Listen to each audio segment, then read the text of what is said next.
Another round of rain could cause a few problems tonight. Our severe weather alert day continues. High water creating some problems for drivers in southern Kentucky as 3 roadways had to be shut down for a short period of time.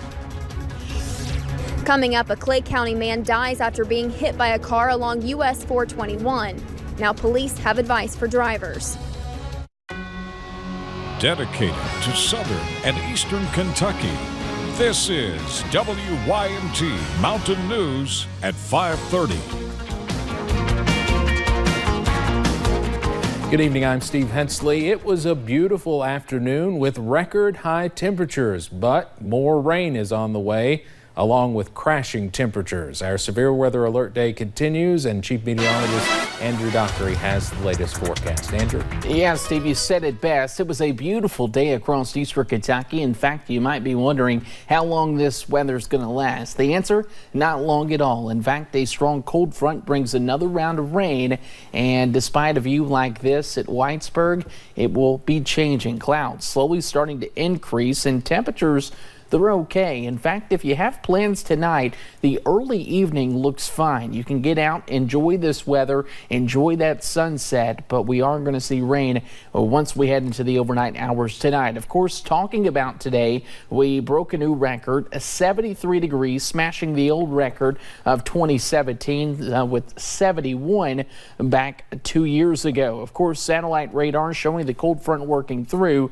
rain about to work into Fayette County there in Lexington, and that continues to push its way to the east. So that rain sometime around 8-9 o'clock for us tonight and continues into the morning hours. We could even see a brief transition to some light snow. Nothing that would cause issues, but just to give you an idea, Steve, the cold Arctic air works in. In fact, by tomorrow night, we're back to the teens. We'll have a full look at those flooding details along with that cold coming in here in a few short minutes. From the 70s to the teens. All right, Andrew, thank you.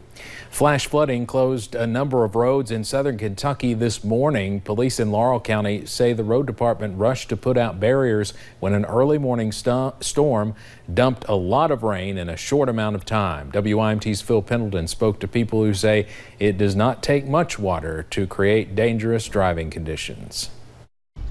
I bought this place in 2001. Calvin McQueen is thankful for a new culvert on Old Way Road. I've seen it 3 or 4 times since I've been here, you know. A handful of flash floods. Water receding nearly as quickly as it rose, disappearing by the time we arrived. It gets high right there where it comes through, and another place right down there. In fact, all over Laurel County, police had to close roads because it became unsafe to drive on them, or so it would seem. Yeah, most of them will ease right through that, you know,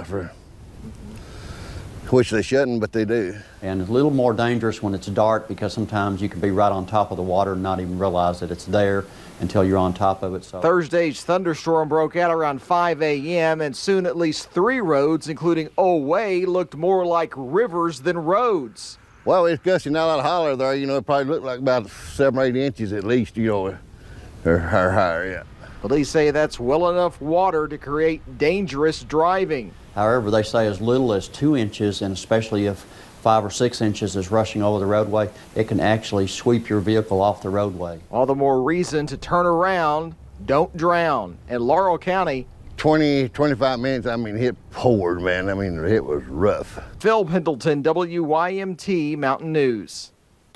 Police say within several hours, all the roadways were open this morning as the water receded as quickly as it rose. The water crisis in Hazard is officially over. Today, city officials allowed laundromats and car washes to resume business. For nearly 1 week, people in Leatherwood were left without water. City officials say water main breaks were to blame following those sub-zero temperatures.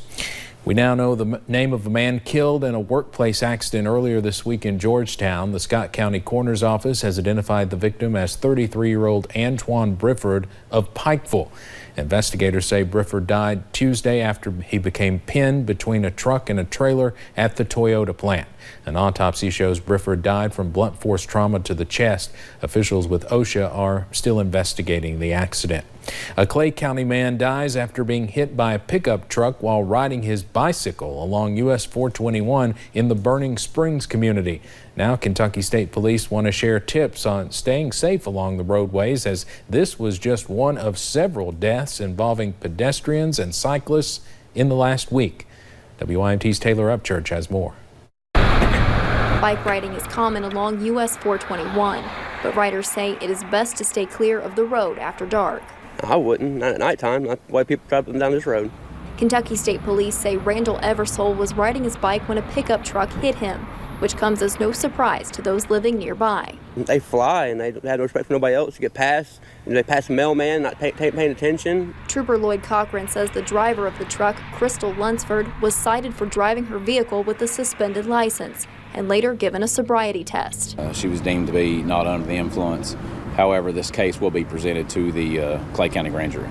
He says several people walking and riding after dark have died for the same reason. Well, this is the third or fourth fatality we've had involving pedestrians or cyclists in eastern Kentucky this week alone. Because of recent deaths, neighbors and family ask drivers to pay closer attention. Slow down, pay attention to your surroundings. It hurts. It's just people's negligence, it's not paying attention to what you're doing, and next thing you know, somebody else is hurt. To save more lives from being lost along roadways, police want to share a few tips. Have some type of reflective light or lights on your bicycle or on your clothing so motorists can see you. And always call 911 before attempting basic first aid. In Clay County, Taylor Upchurch, WYMT Mountain News. Eversole was taken to the Manchester Advent Health Hospital for treatment before he died. A road is back open after crews closed it to battle a house fire. The Keavy Volunteer Fire Department posted this picture on Facebook. Several fire departments were at the home on US 25 in Laurel County, not far from the Interstate 75. The Lilly Fire Department reported the road opened back up just after noon. A former WKU student will spend 4 years behind bars. Peter Gall admitted in November to shooting Kenneth Davis. Gall said the two had been play fighting after a day of drinking and tailgating outside a football game, and the shooting was accidental. Davis grew up in Corbin. Responsible for getting drugs off the streets of our communities today, the Trump administration recognized the directors of the High Intensity Drug Trafficking Areas program. HIDA includes more than 21,000 law enforcement officials. Directors from all across the country met at the White House today to hear from Vice President Mike Pence. You stand shoulder to shoulder to arrest smugglers, shut down manufacturers, get the deadliest substances off our streets. But you're also responsible every day for the stories that never happened, the drugs that never got to the streets, the families that were never shattered. The vice president said the program seized more than $16 billion in illegal drugs during the administration's first year. It's now day 4 of deliberations in the trial of Joaquin El Chapo Guzman. Federal prosecutors say that under Guzman, a drug cartel smuggled at least 200 tons of cocaine into the United States. The defense says some witnesses are framing Guzman. Earlier today, a man showed up claiming to be a family member of Guzman's. Police say he tried to use seating for family members. He was removed from an overflow courtroom, then arrested on multiple warrants. Back here in eastern Kentucky, a student from the Pierre School will be attending a prestigious journalism conference. Aaron Dodson from Magoffin County was selected to represent Prestonsburg as a national youth correspondent to the 2019 Washington Journalism and Media Conference. Only 250 students across the country are selected to attend the conference at George Mason University. But Dodson didn't even apply for the program. She says the program director messaged her because they were so impressed with her ACT scores that an invitation was extended. I didn't realize what a big deal it was at first, and I don't like saying that it's a big deal because I don't want to be like, I'm a big deal, but it did feel very awesome because especially since coming to this school, because I do love this school, but there's a lot of hard work that you have to do. And it feels like the hard work I've been doing the past few years has paid off. The Washington Journalism and Media Conference will be held July 14th through the 19th. Coming up on Mountain News at 5:30, it is music's biggest night and preparations are underway for this weekend's Grammy Awards. and it will be an especially big night for Dolly Parton. And in your Money Watch report, check out Delta's new plane taking to the skies. When you see news happening, dial *50.